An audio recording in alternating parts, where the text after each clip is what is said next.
some of my friends I see out there in the audience. It's great to see you again as well. I will be brief, and I don't know if you want me to open it up for a couple of questions. I'm happy to do that, but however you want to do it. Clearly, from our perspective in the legislature, our time and efforts have been hugely gobbled up by the events that took place December 14th, as one can well imagine. I myself, despite all my committee assignments, was appointed to the 50-person task force that also was broken down into subcommittees. We had one hearing that went from 10 in the morning till 2:45 the next day. Then 2 days later, we went down to Newtown High School where we had a hearing that went from 6 to midnight. I was able to tour that community and meet with some of the family members who lost their children. No matter how you fall on how that vote went last week, and if you contact my office, I have a response that I can send you as to what I went through thinking about what took place to get to my no vote. We certainly all gave as much information and ideas as we could.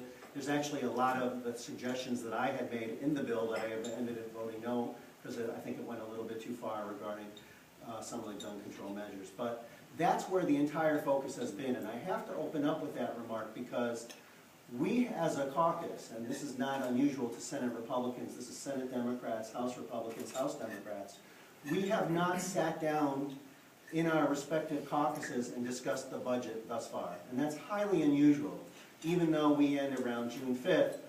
Usually by this time we would have some better idea as to where we stood as a state as far as financial situation. I will say this, going into this fiscal year right now, we're behind. We're running a little bit in deficit, but it's not huge. It's under $100 million. It's probably moving down to under $50 million. And it's primarily driven by two factors. Less revenue than expected from Fairfield County based upon taxes.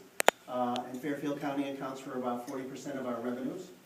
And that's essentially income taxes and other things associated with bonuses. So there were bonuses on Wall Street and all the other businesses sort of feed into that, but not as high. And also there's been a disproportionately higher applications for Medicaid services, and so the budget is, has been exceeded there quite a bit. The problem is, for Connecticut, is that for the next 2 fiscal years, starting July 1 and going forward, there are various estimates, but no one is saying that they're below $1 billion going forward. And that is an unsustainable trajectory. And the dilemma that we are going to face is this. Governor Malloy has put a variety of things on the table in his budget recommendations, but many of those things are extraordinarily unpalatable.